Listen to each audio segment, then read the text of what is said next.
Hi, everyone. Welcome to the Feeling Lighter podcast. I am Katie with the fabulous Lisa. Hi, Lisa. Hello, hello. As a reminder, the purpose of the podcast is to shed old beliefs, one episode at a time, because the bottom line is how you feel about yourself really does change everything in your life. It does. Believe it or not, it's not like this silly little thing we say. It actually makes a difference. So, For sure. we don't have a guest today. No. And I'm going to say I'm excited about that, Lisa, because I often feel like I want people to know.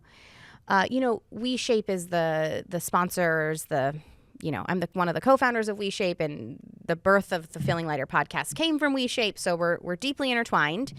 And one of the things that I always like to tell people in WeShape is that we're a part of this too. Yeah. We're not like the people who came to the other side and are experts trying to guide people. Yeah. And I think that's a hard thing to wrap their mind around because we really have been trained to look outside of ourselves for answers, I still do that all the time. It's like I make a small decision and I call like 33 friends. You're not alone. Like it's a pretty easy decision. Why do you have to call 50 people? But do you see what I mean? We're really trained to look for the expert, Always. and not that I don't love having experts on the podcast. I think that it's really phenomenal to talk to, especially very powerful women who have really spent a lot of their career diving into very interesting topics. But once in a while, people need to see Katie and Lisa Yeah. and hear about our own journey and how we're connected with this work and this mission that WeShape is doing in a meaningful way. So maybe you just give us a life update. I don't know where to start with that because it's been a journey for years. Yeah. I think you've been on sort of unraveling. I think about it in this way. My whole life, I was adhering to what I was supposed to do, what I should do. Yeah. Should is like a bad word at this point. Yeah. But yeah, go ahead. And there was a pivotal point, and I'm trying to remember what year. I'm very bad with time. But like maybe 3 years ago, 3 or 4 years ago, where I said, I have all the things I said I was gonna do, but I didn't feel settled inside. And then I'm like, I did all the shoulds, what's going on? And I talk about that experience as like an unraveling of a sweater. And then I was left naked in the dark alone and no one was going to help me but myself. And so that journey started for me like 3 or 4 years ago. Right. Once I had done all the things I thought I should and didn't feel settled. But I don't know. I think yours started before mine. Probably a little bit before that. I think for me, I've talked about this before, my upbringing. I was, sort of raised in chaos. Looking back on it, it's like it made me who I am. So I don't, I'm not mad about it. But my mom was a very young mother. She had me at 14 or 15, and she had several children after. So at 11, I was the oldest of 6 children. And my mom was, in her 20s trying to figure out life. And my parents weren't together. And I remember just being heavily motivated by fear, fear of ending up, unfortunately, in the same situation that my mom was in. I grew up in Detroit, Michigan. It wasn't always the best environment. I saw a lot of things. And for me, I was an internally motivated kid, which was great, right? Because I could achieve and I could perform. You hear me? Like 4.0 student. I'm running cross country. I'm dancing. I'm, getting scholarships. I was doing all of the things. And that's why I don't, feel bad about my upbringing, because it did sort of spur me to, some great achievements. But for me, safety looked like boxing myself in and being super disciplined and being super strict and being a very conservative Christian as a very young child and having these very specific goals and this very specific plan. When I went to college, Katie, I sat down with the course catalog and I mapped out all 4 years of school. I'm not surprised. What classes I would take every freaking semester. So when I was in high school, I joined JROTC because I liked being examined and getting merits and doing physical activity. It was the most insane thing, but I saw structure as safety and protection and rules as protection to make sure I achieved all my goals. And so, yeah, I didn't start. You were primed for diet culture. I was the best dieter. Okay. I was good at it, and I encouraged everyone else to do it. And I was very persuasive. So I led health and wellness ministries at churches. I was a fitness instructor. I created weight loss plans and programs, and people listened to me. And, so I guess micro influencer before the internet was like a huge thing, or Instagram was a huge thing. But it wasn't until about 2019, so maybe 5 years ago. I don't know what the years are anymore since COVID, but 2019 is when the unraveling started. And it started as diet culture and all of that, and then it's kind of spilled over into my spiritual life. I was a very, like I said, conservative church-going Christian, and my family and I left the church a couple years prior to that and never really found another church home, which was for me super scary because church was a part of the box of safety. And then a few years after that, I started to see some unraveling in my marriage, and it had a lot to do with my changed beliefs around diet culture, fitness, health, wealth, worthiness, all of that. And so 2024 has just been in many ways beautiful, and in several other ways a shit show, and 2023 as well. And it's been the most chaotic, beautiful thing. And to me, it just brings me full circle. I grew up in chaos, and out of that, I created this, roadmap for my life, thinking it would lead me to eternal happiness and perfection of some sort. And the same way I had to learn that dieting would never bring me the happiness and the perfection, I've had to learn that in following all these rules and following all these scripts for my personal life was not going to bring me that happiness or fulfillment. So I think you got to go through. I mean, I know this is where it gets so tricky, because I do feel like pausing and doing this point of reflection in your life and saying, wait a minute, what's going on here, does lead down a different path. And there are some that it just kind of gradually leads down that path. Some people have more defining moments. Some people never go down the path. It's fine, whatever happens. But I think that sometimes the new path can feel really chaotic. But I think you do when you're unraveling the chaos that brought you there. Yeah. I do think that is part of it. It is. But I do think that it's also the thing that leads to the most authentic you. Absolutely. And we talk about, I did this whole thing with our growth director last month, where I sat down and we kind of had a whole whiteboard of when people come to WeShape, what are we really trying to do? And I said, we mapped out this whole journey, and the start of it is self-betrayal. We all come as an act of self-betrayal, and that can be sacrificing self for other, that can be, dieting to try to get our worth and value. I mean, there's a number of ways that we betray ourselves our whole life from the time we're small children. Yeah. And then moving towards what self-liberation looks like. That's a long journey. It is such a long journey. But I believe it's I've said this before, that living in self-betrayal and pretending everything is okay is a hard path, and unraveling it and moving towards self-liberation, which is living for you and being you, is also a challenging path. Both are going to be hard. I'm gonna probably go to that other path. Yeah. And so I think it's hard to give ourselves grace in the time of chaos, and I can relate to that feeling of I feel that chaos a lot. But it's simultaneously being a beautiful masterpiece and a work in progress. Yeah. And for me, I see that quote and it sounds so pretty, but it's really hard to reconcile that when you have been sort of bred to believe that happiness looks like this. Perfection looks like that perfection is even a thing. You know what I mean? That's something that's even attainable. And so undoing that, like you said, it's a very long journey.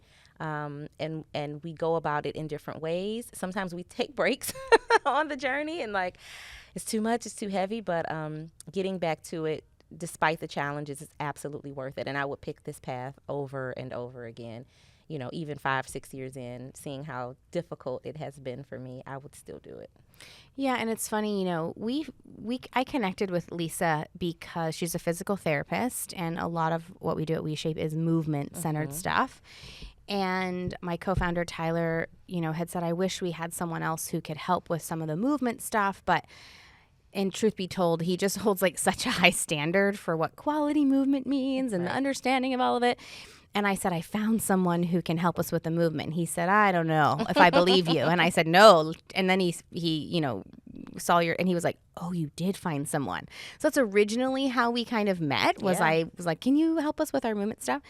But I feel like it's kind of ironic that we both kind of came from more early chaos, and that we coped with that chaos through control. We were both the oldest. There was parentification happening for both of us. For sure. And we both coped with life through perfection and control. Yep.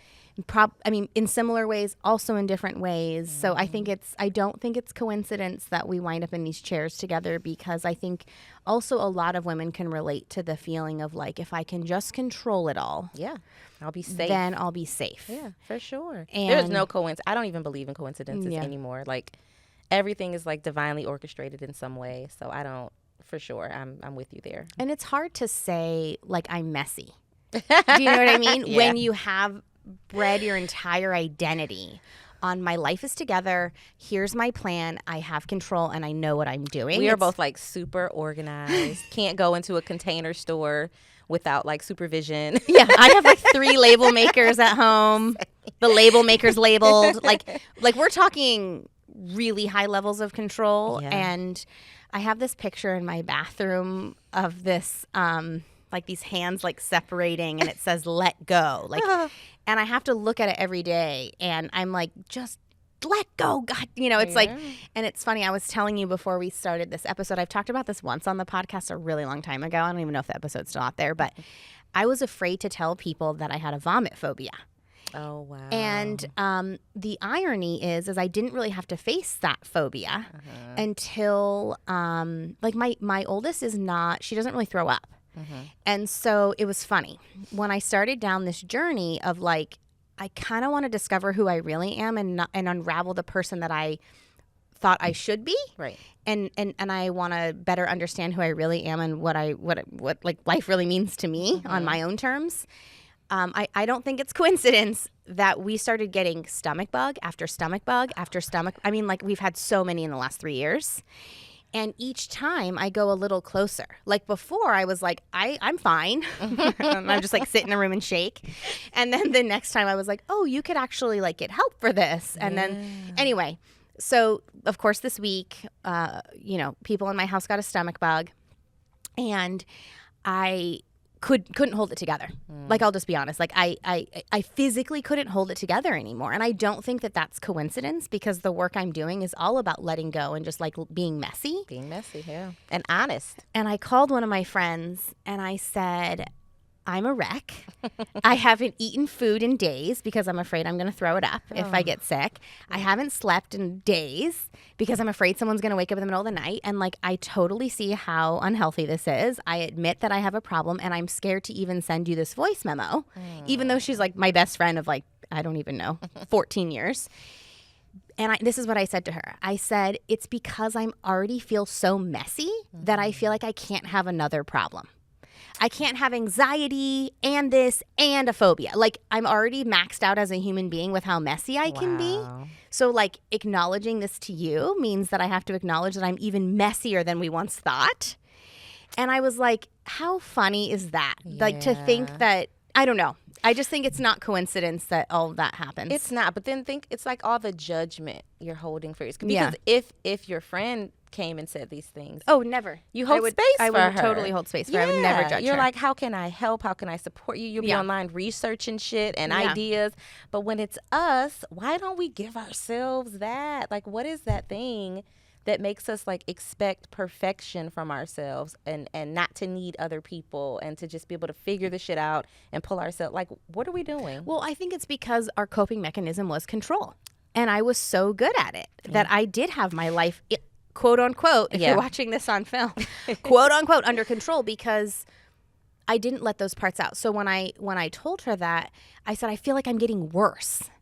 And my other friend said to me, I've been in contact with 2 of my best friends this week. My other friend said, I don't see it that way. She said, the Katie that I knew 10 years ago, or when this would happen, like less occasionally, you would stuff it down and you weren't okay. And you would try to pretend you were okay, and you were good at stuffing it down. So you think you're getting worse, and I think you're getting better. Because the progress is in the admission of it, and the asking for help, and the being open and vulnerable, as opposed to trying to hide it. That is a great point. And to your other point of like, seeking control to like make ourselves feel safe, you know, that you're right. I had people tell me all the time, like, you just, everything. I had a good friend. She said, everything you pray and want for in your life, you get it. That feels so great. That should feel so great.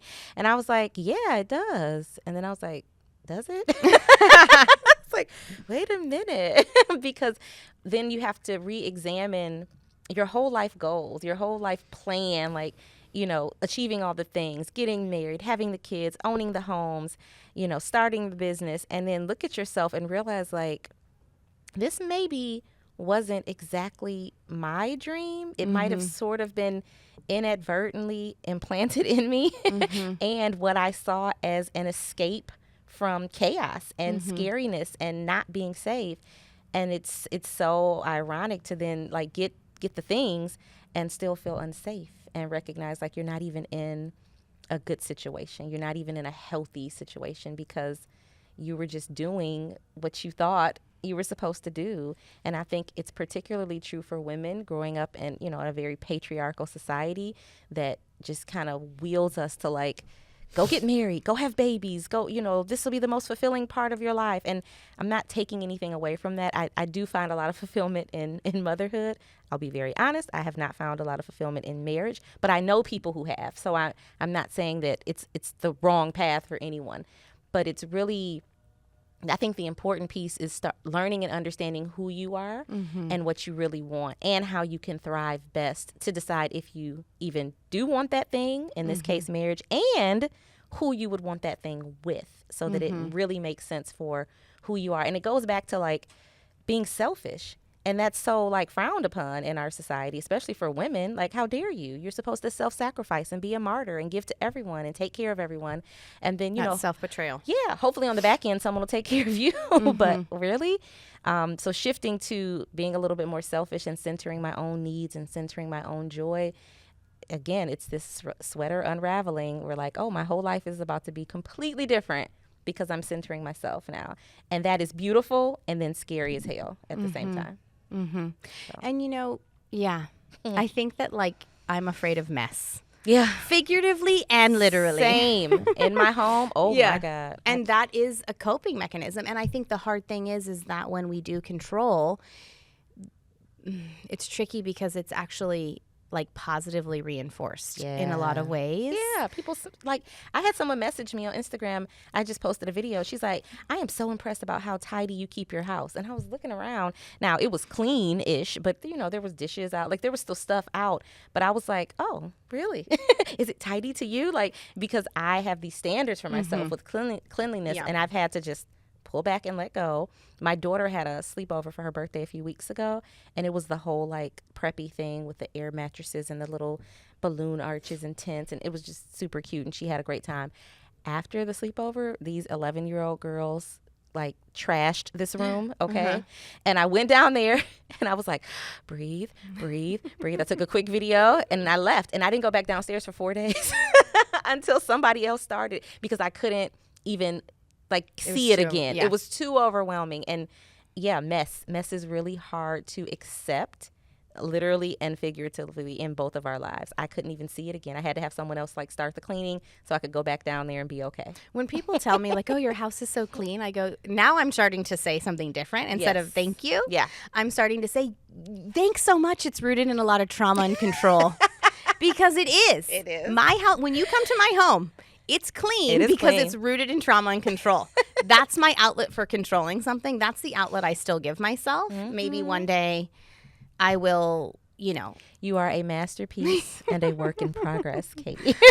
I'm like, anyway. So I think it's just important to acknowledge that it's okay to be messy. And if there are people in your life who can't, accept that messy version of you, then it's okay to find new people. Yeah. Because even throughout this last week, my two best friends have been nothing but love and support and care and checking in on me. Like, what's your level right now? What do you need? Do you want me to call you? Do you want me to get out of this meeting so I can get on the phone with you? Like, it's not been like, oh, Katie, another thing. It never once. No, they just have care and compassion for me. Yeah. And I just am trying to cultivate that care and compassion for myself, because the reality is no one is going to save me from this except me.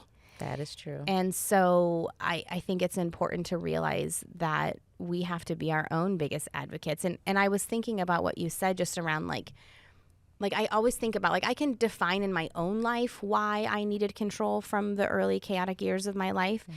But in the greater context of the culture, when you're talking about the patriarchy and just how our culture works, like historically women are oppressed. Women are not born with power. No. And so when people are born in that condition or in that culture, what do you do to fight that? You try to seek control, because when you feel out of control, you seek and you reach for control Wherever you can get it. Yeah. And so it makes sense now a lot to me why I seek control and try to do all of those things, and why we just have to kind of read all the women in my life who are on this path of acknowledging that where they have betrayed themselves, and every category of their life sort of reaching for, do I actually want this? Do I actually find peace and joy in this? Do I actually want to fill this role? Have to go through hard things. And I think it's okay. It is. It really is. It's okay to redefine. I've done that even with my partner, like redefining what marriage even means. Yeah.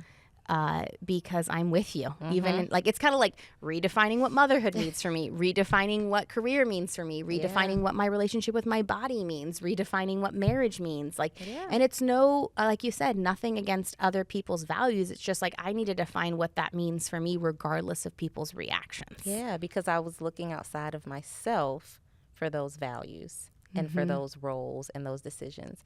And one of the things I've always said to myself, but I have not always lived it, is everything that I need is already inside of me. And so the, the quest that we're on to find the meaning, right, of life and God and all these things, it's already in us. And it's not until we turn inward that we start to see like, oh, like this would have never made sense long term, because it doesn't even align with who I am, especially as I have evolved. I was a very different person at 18, 20, 22. Now I know myself more deeply. I've spent more time with myself. I've done the work to get to know who Lisa is before she's a mom, before she's a wife, before she has this degree in this business, like who I am at the core. And I like her, which is good, but it's taking this work and this unraveling to see her more fully, and then to give her what she actually needs to thrive and to feel good. So what does she need right now? Oh God. Well, the one thing, in sort of in reference to what you're saying about the friends, is the community and the support. And I really have some of the when I think about my friends, I want to cry, because my friends are so supportive. They are like, what do you need? I'm here. I got you. Same thing with yours. And there's about 6 or 7. So I consider myself extremely blessed, because I have a pretty big group of women who champion me and root for me and look out for me and think about me and check on me. And that has been healing for me. Outside of that, I really just need more space. I just need more space to continue exploring and figuring out who I am. And most of it is what I need to give myself, just more grace. And understanding, like, I won't have the answers tomorrow. I would love them by next week, but, labeled and perfectly packaged in a nice file folder. But giving myself the grace to know I won't have all the answers, especially for this next journey that I'm on. I won't have all the answers, but that I can continue moving forward without them, and knowing that I'm going to be okay, I'm going to be taken care of. So it's a level of trust and faith I don't think I've ever had in my life. And I'm exploring that now. So, just keep checking on me. I think that, again, it's weird, because I feel like I know my old life, and I know the unraveling I've been doing in the last 3 years. And it does feel scarier. Yeah. But it's like an unexplainable like peace at the core of it, of like, keep going. Keep going. So I just wanted to do this episode so that people could see that, like, we're real people going through real things, and that life is messy. Yes. Like, to even come on here and talk about, like, I have this other thing. It's like, I could barely tell my friend yesterday. Right. Like, oh, I have to message you to tell you I'm such a mess today. Yeah. And so I think it's good practice for us too to have a platform and to just allow other women to feel like they have permission to be real. Yeah. And that we don't have to have everything labeled and in a box and all held together, because that is fucking exhausting. It really is. It is so, I'm tired. Yeah. I That's can't what happens. It Yeah. was cute in the beginning. Yeah. It was like cute and you get all the praise and it looks perfect, but it is fucking exhausting. And it was the same feeling I had when I had overdone it and was disordered, in my exercise and eating habits, and was going every day, no breaks, and then woke up one day like, oh, okay, I'm exhausted. It's the same feeling. We're overdoing it. We're putting too much on ourselves, and we're not tuning in to what our actual needs are. And so coming back to ourselves, being embodied, listening to ourselves, it's a practice now, right? Because we've been very good at like shutting all that shit out to try to be perfect. So I'm happy to be on the journey though, and I'm glad I have people like you along for the ride with me, because it can be hard and it can be tempting to kind of go back. And this is the weird thing about it though, is you like can't go back. You can't. And like, I wish I could hide all of the fear and panic I've had the last week, but I physically can't anymore. My body has said, oh, you're ready to go on a new path that is no longer about self-betrayal. Great. We've been waiting for that permission. Yay. And you can't go back. Yeah. And there are parts of me now that come out that I am shocked by. Like, I was never a very emotional person. And now I'm like, oh no, I'm going to cry. Oh no. What are people going to think? And I'm just like apologizing. I'm sorry, I'm crying. I'm sorry. And it's like, it's just these parts want to come out. And I know that we live in a culture that, we think doesn't accept them. Yeah. But I promise you, if you find your people you find your community, there are people who want that part of you. Yeah, desperately. They need it, because then it inspires that in them. Yes. And our world is better when we are all more liberated and more authentic and honest about who we are. I mean, isn't it weird to be so messy, but then also feel so like free? Free. Yeah. Yeah. We're messy but free. Messy but free. Yeah. I love it. I feel like, Anna, if that could be the title of the episode, messy but free. I think that is a real testament to you and I as human beings and the level of perfectionism. I mean, freedom is the opposite of perfectionism. It really is. It really is. And knowing that you and I both valued that so much, I hope is a testament to people that we're willing to break away from that identity. That's how good freedom feels. That's how good it feels. So find your people, because like I said, they are willing to support the real you, and it can be super messy. We get it. Thank you, Lisa. Thank you. For just being here, for being you. And I'm excited to keep unraveling this podcast, and maybe we'll even sometime have like people call in and talk about how messy they are. Maybe we just like create a big mess over here and just like really give people permission. It's the Feeling Messy podcast. Yes.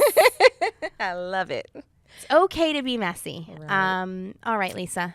Thanks, Thank you so baby. much. Stay tuned next week, everyone. Have a great week.